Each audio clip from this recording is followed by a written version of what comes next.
aí nas explicações que vocês vão ouvir. Vocês estão do lado da antiga sinagoga, e aí vocês vão prestar atenção, vão fazer a visita interna. Lá embaixo tem um lugar que é a casa de Pedro e a antiga vila de Cafarnaum.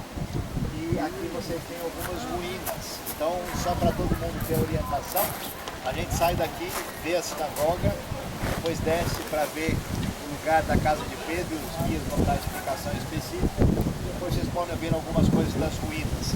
Cafarnaum é muito importante, porque você sabe, Jesus andou com os seus discípulos e seguindo, andando pelas estradas da região em torno do Mar da Galileia, então não é possível encontrar muitos detalhes arqueológicos sobre a vida de Jesus, porque Jesus vivia de maneira simples. E as cidades daqui eram cidades, Jesus ficava em lugares menos significativos, e a cidade mais importante da região era Séforis. A Bíblia nem menciona essa cidade. Portanto, Cafarnaum é um achado especial, porque é uma ruína das mais relevantes que nós temos do Novo Testamento na Galileia. Então eu quero convidar você agora a dar uma volta no passado, já vai viajar comigo no tempo e ler o texto de Marcos, capítulo 1, verso 21 em diante. Eles entraram em Cafarnaum. Chegando sábado, Jesus foi à sinagoga e começou a ensinar. E todos se maravilhavam com o seu ensino, porque os ensinava como quem tem autoridade, não como os escribas. Havia na sinagoga um homem possesso de um espírito imundo, que gritou: "Que temos nós contigo, Jesus Nazareno? Vieste para destruir-nos, sei quem tu és, o Santo de Deus."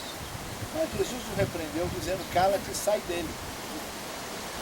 Então o espírito imundo o agitou, causando-lhe convulsões, e gritando saiu dele. E todos se maravilhavam a ponto de perguntar entre si: "O que é isso?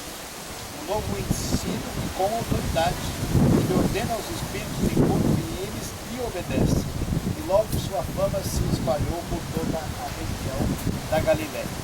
Então imagina você, há quase 2000 anos atrás, aqui em Cafarnaum, um dia a gente veio com um grupo e uma pessoa perguntou: "Pastor Saião, qual era a igreja que Jesus ia?" Eu disse: "Jesus não ia na igreja." "Como assim Jesus não ia na igreja?" "Não, Jesus era judeu, ia na sinagoga." "Ah, mas onde é que era a igreja dos discípulos?" "A igreja não existia templo, as pessoas iam em casa posteriormente." Então você imagina Jesus como um rabino na Galileia que surge nessa região religiosamente menos importante. O que ele faz? Ele vai visitar a sinagoga. Nós temos aí as ruínas da sinagoga posterior, no Shabat, e ele aparece lá como alguém que tem alguma coisa a ensinar, e vão lhe dar a palavra. Por isso que Jesus vai fazer isso também em Nazaré, e ele chega no serviço da sinagoga, e aí a Bíblia vai nos contar, na sequência, depois que Jesus vai fazer o que ele fez, que nós lemos, que depois de sair da sinagoga, terminando o serviço, Jesus foi para a casa de Simão e André, acompanhado de Tiago e João. A sogra de Simão estava de cama com febre, e logo lhe falaram a respeito dela. Jesus aproximou-se, tomou-a pela mão e a levantou, e a febre a deixou, e ela começou a sentir. Você imagina só, termina. Quem é esse rabino diferente aí? Então vamos convidar ele para almoçar lá em casa. Eles terminam, vão, descem. A tradição aqui vai dizer uma coisa, que a probabilidade é muito forte, dificilmente pode estar fora do lugar, e Jesus desce ali embaixo para ir para a casa de Simão Pedro, para começar a fazer a grande transformação na vida dele. Agora, uma das coisas que nós sabemos e enfatizamos, que Jesus é o Messias, que ele é o Filho de Deus, que ele é o Salvador, mas esse texto vem mostrar para a gente que nessa Galileia, uma forte presença romana, de tantos gentios, de tantas pessoas envolvidas com o paganismo, é que existe uma grande luta espiritual nesse mundo. E quando Deus faz a sua história de redenção com Israel, que deveria iluminar as nações, porque as nações entregues à idolatria, entregues a todo tipo de superstição e ideia errada, se tornaram reféns de espíritos maus e demônios. E às vezes, quando a gente pensa na nossa vida, a gente não pensa desse jeito, a gente pensa meio secularmente, é como se as coisas acontecessem única e exclusivamente dentro do universo de causa e efeito. Mas nós, como discípulos de Jesus, estamos num contexto de batalha espiritual, uma luta tremenda. E é interessante a gente ver que o que começa a chamar a atenção, diferentemente dos líderes que falavam as coisas de uma maneira política ou de uma maneira a seguir os interesses de algumas pessoas, Jesus faz duas coisas. Ele fala com autoridade e não só isso, mas diante dele os espíritos maus, os demônios tremem e são atingidos pelo poder da sua palavra. Meus queridos, o Evangelho é o poder de Deus. Amém. Amém. Só hoje, enquanto a gente roda pela Galileia, só na China, 30 mil pessoas vão abrir o coração para o Evangelho. Amém. Não há nada que possa conter o poder de Deus. Amém. Glória a Deus. Nós precisamos entender que essa batalha é uma batalha de luta espiritual que se vence com oração, algumas vezes com jejum, que significa abrir mão das nossas forças, depender de Deus e saber que o poder pertence a Deus. Aleluia. Então, nesse momento especial, quando você vai andar por essa região onde Jesus curou tanta gente, libertou tanta gente, muitas vezes mostrou o seu poder e autoridade sobre os demônios e espíritos maus, hoje aqui à tarde a gente quer proclamar o Jesus poderoso, o Jesus que pelo seu poder vence toda obra das trevas e todo o poder que está diante de nós. Todo mundo que está envolvido com a obra de Deus, todo mundo que está envolvido com o ministério, todo mundo que entende essa realidade sabe que muitas vezes as nossas forças não fazem mais nada, não há mais o que fazer e nós sabemos que de fato o que vale é o grande poder de Deus. Então vamos agradecer a Deus primeiro pela libertação na nossa vida, segundo pela grande vitória do Evangelho que cada vez mais se alastra por todo mundo e terceiro, pedindo que Deus também abençoe aqui a nossa vida e também a nação de Israel e especialmente o Oriente Médio, quando tanta coisa negativa acontece, sabemos que existe também uma grande luta espiritual. Quero pedir meu amigo pastor Silvado, nesse momento, para fazer essa oração, agradecendo o poder de Jesus em favor das nossas vidas.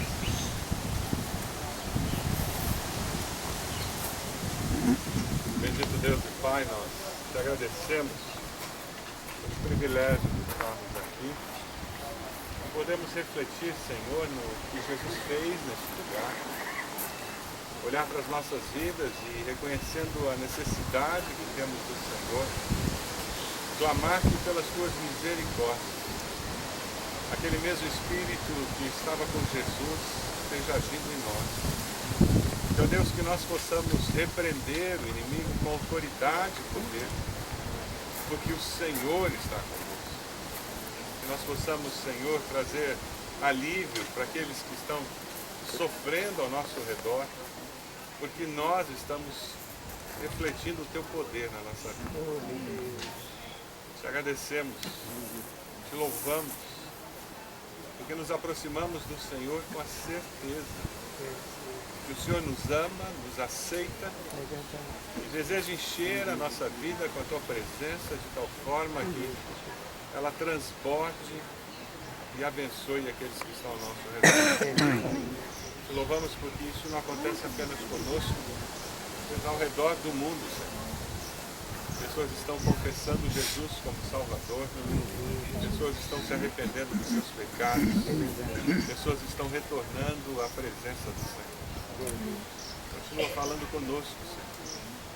Continua edificando as nossas vidas. Nós queremos isso para que nós possamos trazer honra, glória para o teu nome. Nossa oração em nome de Jesus. Amém. Amém. Jesus tem o poder das tuas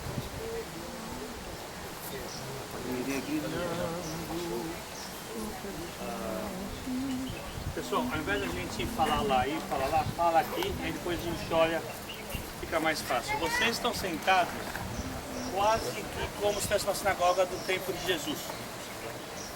Ok? O pastor falou de rabino. O que é rabino? Em hebraico é aquele que é o máximo. Por isso que quando chegaram para Jesus, falaram assim, Rabino, falaram assim, mestre, não, mestre é só um. Nem ele se atreveu a ser chamado de mestre. Então, a sinagoga que vocês vão ver aqui do lado, ela é do 4º século. A de Jesus está embaixo. Ela foi construída no mesmo lugar que a sinagoga de Jesus. Agora, quando eu vejo essa sinagoga, eu sempre penso de uma outra sinagoga que tem o mesmo formato, até aconteceu uma coisa muito interessante. Jesus estava lá. Aí, todo Shabat, você não estuda o que você quer. Você tem que ler durante um ano todos os livros da lei, Gênesis, Êxodo, Levítico, Números, Deuteronômio, e mais algumas passagens dos profetas. Então existe uma ordem, existe um seder em hebraico. No dia que Jesus estava na sinagoga em Nazaré, ele era de Nazaré, nasceu em Belém, mas cresceu em Nazaré, foi dado para ele o rolo. Ele pegou, abriu e falou, o Espírito do Senhor está sobre mim, que me enviou para pregar as boas novas é Evangelho aos cativos. O que mais? Enviou-me para proclamar libertação dos cativos, restauração da vista aos cegos, para pôr em liberdade os oprimidos, para proclamar o ano aceitável do Senhor. Aí depois que ele fez isso, ele andou e ele fez o quê? Ele sentou. E todo mundo ficou olhando para ele como está olhando para mim. Aí ele levantou e falou assim, hoje se cumpriu a escritura. Aí o pessoal falou assim, uau, esse não é o filho de José, o carpinteiro? É interessante, isso aconteceu numa sinagoga, num local de estudo, num local de reunião da região, da cidade onde morava. E o povo de Nazaré não recebeu Jesus corretamente. Até hoje existe uma incredulidade muito grande em Nazaré.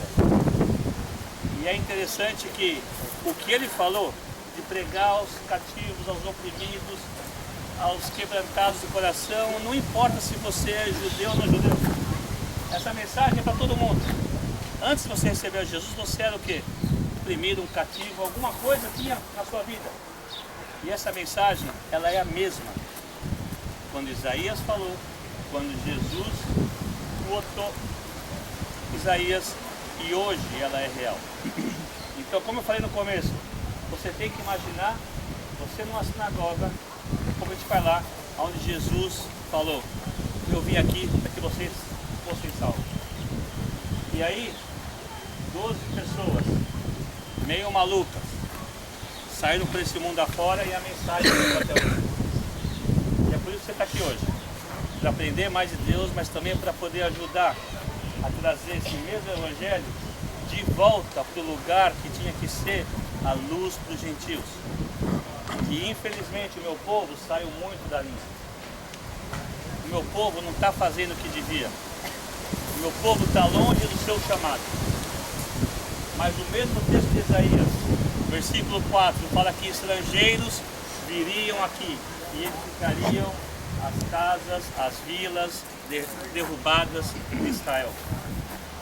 Então Deus está dando uma oportunidade de ajudar a edificar vidas aqui nesse país. Então daqui a pouco a gente vai ver uma sinagoga para você imaginar Jesus com seus discípulos lá. O formato de sentar não era como nós fazemos nas igrejas hoje.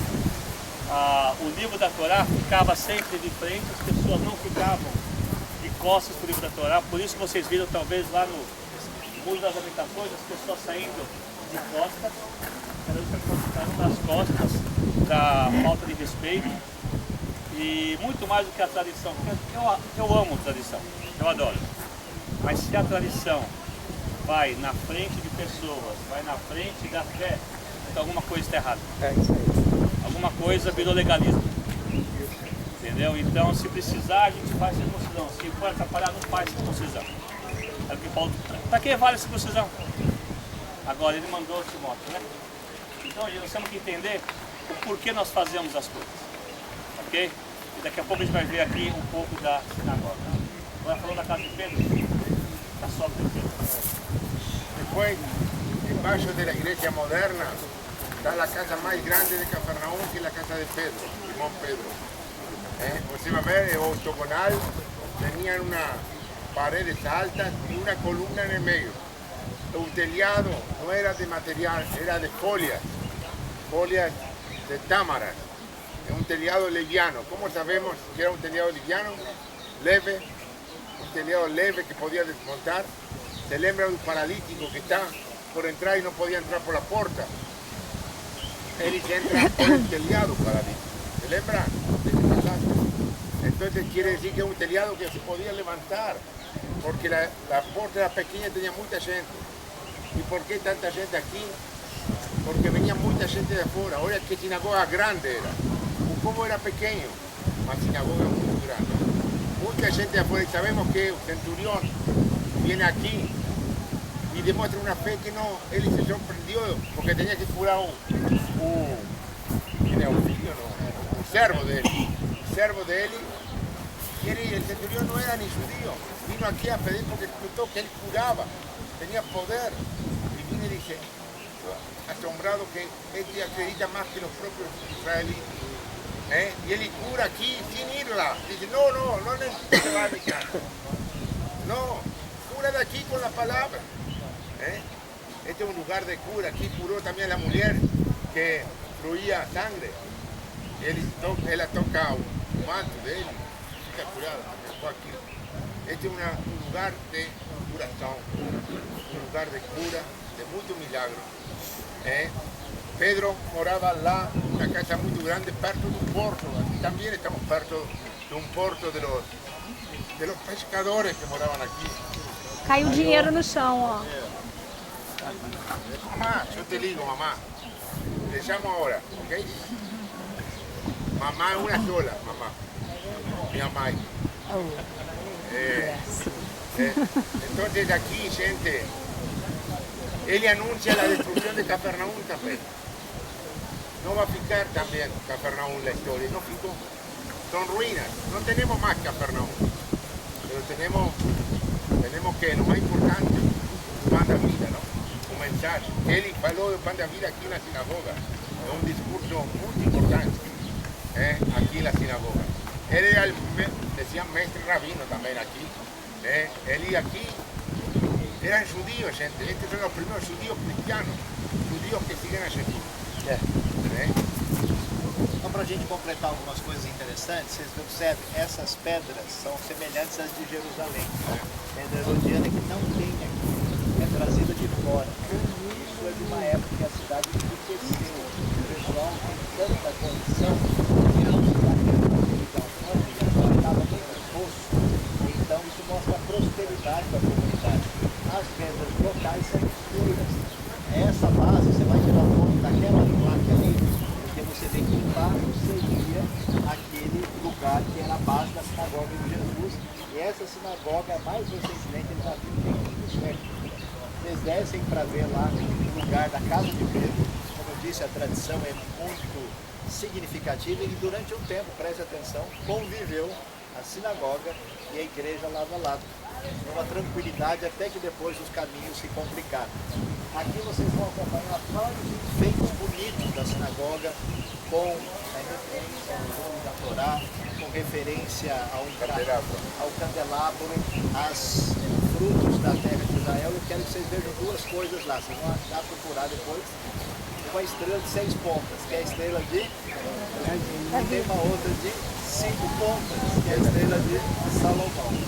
Na tradição brasileira, por uma série de razões, mistificaram falando que essa estrela do mal ela é usada na tradição judaica desde os tempos antigos, com um significado muito diferente. É para acabar um pouco com essa mistificação exagerada, que a lua não é dos muçulmanos, a lua é de Deus.